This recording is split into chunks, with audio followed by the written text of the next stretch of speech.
কেউ কাটাইতেছে অনাহারে আজ, কেউ বা অর্ধাহারে, কারো কারো বাবা চিকিৎসাবিহীন যাইতেছে আজ মরে।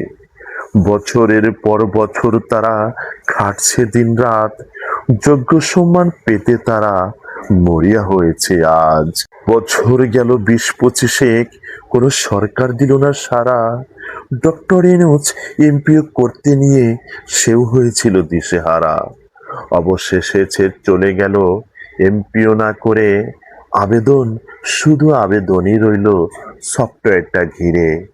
ধারে ধারে আজ ঘুরছে তারা এমপিও করার আশায়, বুক ফাটাই শব্দহীন কান্না, কেউ শোনে না ভাই।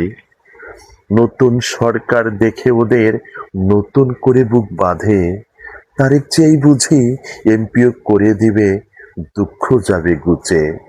চাকরি করে বয়স গেল, এলো অবসরের দিন, বেতনহীন জীবনের গল্প, কাঁধে বোঝা ঋণ। জাতি গড়ার কারিগরের এ কেমন পরিণাম, বাংলাদেশের সরকার কি রাখবে না তাদের মান? ন্যায্য দাবি পূরণ হোক, ফিরুক মুখে হাসি, নন এমপিও শিক্ষকদের খোদা রক্ষা করো, তাদের ভাগ্যে জ্বালাও বাতি।